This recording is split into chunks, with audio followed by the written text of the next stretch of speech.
Hi there. Welcome to The Law of the Future, the podcast hosted by Dennis Hilleman, international expert on technology and law. Join Dennis as he dives deep into the latest developments in the ever-changing world of technology and law. You'll hear his insights, his stories, and get access to his latest published articles, all for free. Plus, join the Law of the Future community at www.lawofthefuture.club and stay up to date with the latest news and trends in technology and law. So, don't miss out on this unique opportunity, and let's kick off with the new episode of The Law of the Future. Uncovering the truth about AI racism and gender bias. What can we do? AI is increasingly becoming more integrated into our lives, and its potential effects go far beyond technology. Even though AI is a powerful tool, it is still vulnerable to implicit biases that pervade all aspects of life. This is why it's vital to be aware of the possibility of racism and gender bias in AI. In this article, we will focus on what AI bias is, how it can manifest itself, and what we can do to combat it. Introduction to AI racism and gender bias. AI is becoming more commonplace in our daily experiences, from facial identification utilized by police to the algorithms that determine online search results. While these technologies have the possibility of being helpful resources, there is a concern that they may also implant prejudice and favoritism into our judgments. Artificial intelligence systems can be programmed to display racism and gender bias in different ways, from obvious to more subtle forms. In some cases, such prejudice can result in disparate treatment of certain individuals and groups, while in other cases, it may lead to outcomes that unfairly favor certain demographics. To ensure the safe and responsible use of AI technology, it is essential that we are aware of the dangers of AI racism and gender bias. If we want to make sure AI technology is being utilized responsibly and safely, we must become aware of the dangers of AI racism and gender bias. This comprises realizing the prospect for prejudice in both the data used to train AI algorithms and in the algorithms themselves. We must also comprehend the ways AI racism and gender bias can be evident in human populations, as well as their potential effects on people, communities, and nations. Once we have a clearer understanding of AI racism and gender bias, we can strive to combat it and make sure that AI technology is being used acceptably. In this article, we will discuss what AI racism and gender bias is, how it works, and how we can fight it. What is AI? AI is an essential field that experiments with computer science and data to solve issues. It is usually discussed in reference to deep learning and natural language processing. AI attempts to replicate human intelligence with the help of technology,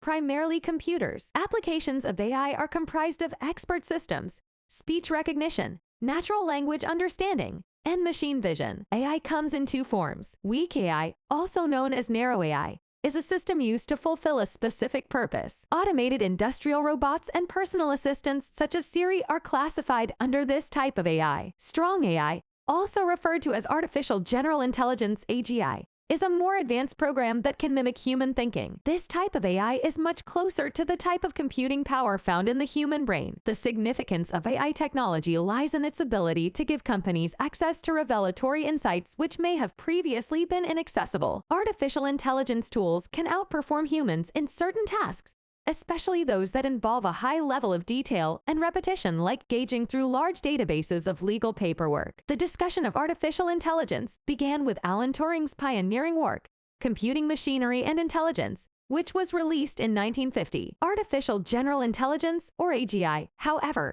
still remains a concept from science fiction. Some coders are trying to make AGI a reality, exploring potential solutions such as quantum computing. Using AI, however, is not without its drawbacks. AI can be expensive to implement, requires a large amount of technical expertise, and a limited number of qualified personnel to build the software. Additionally, AI is only able to do what it has been taught. It cannot generalize from one task to another. Grosjean also warned that AI is not a cure-all.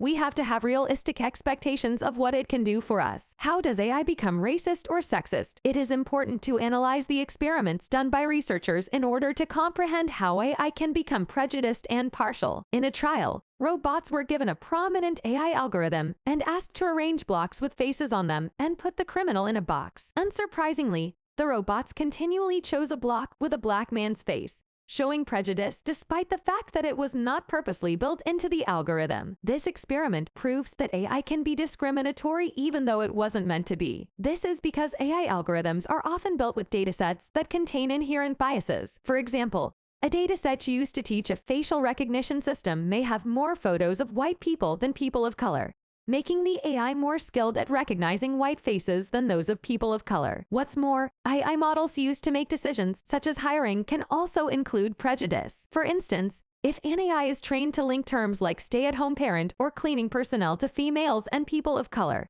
this could result in an algorithm that is more likely to deny them job opportunities. AI discrimination examples. In October 2019, researchers found that an algorithm used on more than 200 million people in U.S. hospitals to predict which patients would likely need extra medical care heavily favored white patients over black patients. This is a prime example of how AI bias can lead to discrimination and unfair outcomes in the healthcare system. Another example of AI bias is the COMPAS algorithm used in criminal justice systems to predict the likelihood of recidivism for defendants. Since the data used and the process of creating the algorithm overall was flawed, the model predicted twice as many false positives for recidivism for black offenders, 45%, than white offenders, 23%. This algorithm has been widely criticized for its bias and discriminatory outcomes. Finally, Amazon's hiring algorithm is a third example of AI bias in action. Amazon created an algorithm to automatically screen job applications, but it was found to be biased against women. The algorithm reportedly downranked resumes that contained words associated with women, such as women's, children, and family. Amazon had to shut down the algorithm after it was discovered that it was biased against women. Another example is an AI tool trained on medical images, like X-rays and CT scans, which was unexpectedly able to discern patients' self-reported race. This technology's ability to tell patients' race even when their doctor cannot could be abused in the future, or unintentionally direct war scare to communities of color without detection or intervention. These examples demonstrate the dangers of AI bias and how this bias can lead to discrimination and unfair outcomes. It's critical that companies are aware of the potential for bias in their AI systems and take steps to address it. How to avoid bias in AI systems? To address these issues, the FDA recently issued guidance significantly broadening the scope of the tools it plans to regulate. Additionally, doctors are moving away from algorithms with racial bias, such as using new equations to estimate glomerular filtration rate (EGFR) that do not include race. Furthermore, strategies to address bias in algorithms have also been proposed, such as including fairness constraints when training AI models, as well as incorporating approaches such as differential privacy to protect patient privacy and data. Overall, while AI holds great promise in healthcare, it is crucial to ensure that the tools we use do not perpetuate or amplify existing inequalities. Through research, transparency, and regulation, we can move toward a future of equitable and accessible healthcare. Analyzing the impact of AI racism and gender bias. AI racism and gender bias can have a huge impact on how technology systems are used in our everyday lives. We often assume that machines are neutral, but research has revealed large gender and racial bias in AI systems sold by tech giants like IBM, Microsoft, and Amazon. For example, when asked to guess the gender of a face, all companies performed substantially better on male faces than female faces. The error rates for lighter-skinned men were no more than 1%,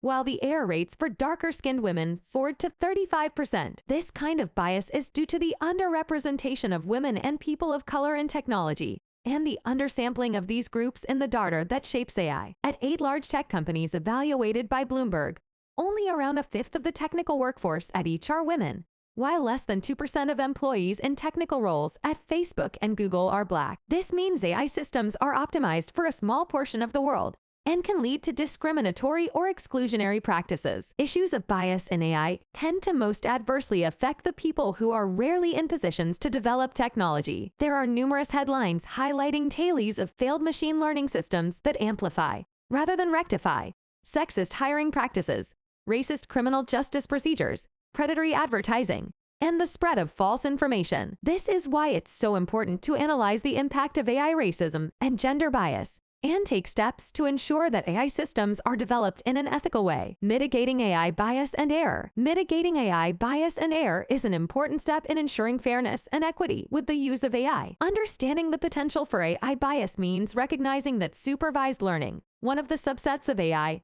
operates on rote ingestion of data. Increasing transparency is also crucial when it comes to mitigating AI bias and error. Since AI processes are often inscrutable, it is important to make sure that the algorithms and the data used to train them are open and accessible to the public. This will help to ensure that the algorithms are not being used for discriminatory or unethical purposes. Implementing standards for the development and deployment of AI models is another way to ensure that bias is prevented and errors are minimized. Adopting a standard set of rules and guidelines for AI developers will help to ensure that their models are fair and ethical. Testing models before and after deployment is another way to mitigate AI bias and error. Before deploying an AI model, it should be tested to ensure that it is working as intended and that it is not exhibiting any bias. After deployment, the model should continue to be monitored to make sure that it is performing correctly and that any errors or biases are quickly addressed. Finally, using synthetic data is an important way to prevent AI bias and error. Synthetic data is generated data that is similar to real-world data, but without any of the biases that may exist in real-world data. By using synthetic data, AI models can be trained to be more accurate and less prone to bias. By understanding the potential for AI bias, increasing transparency, instituting standards, testing models before and after deployment, and using synthetic data, we can ensure that AI models are fair and ethical. Implementing these strategies can help to ensure that AI is used responsibly and that it does not perpetuate discrimination or oppression. Conclusion: AI has the potential to bring enormous benefits, such as providing accurate health information and helping students make up for lost exam time. However, when used incorrectly, it can have devastating consequences. African American people are particularly vulnerable to AI-driven racism and gender bias, while low-income students can be penalized due to the track record of their schools. To prevent this, high-quality data must be used, and well-trained data scientists need to be involved in the development and deployment of AI tools. In addition, people can organize to protest against the dangerous use of the technology, and initiatives like the Safe Face Pledge can help mitigate its abuse. Finally, it is essential to incorporate broader representation in the design, development, deployment, and governance of AI to ensure it is used responsibly. Thanks for listening to this week's episode. If you want to keep up to date with technology and law, connect with Dennis on LinkedIn. Share your thoughts and reach out to him. See you in the next episode.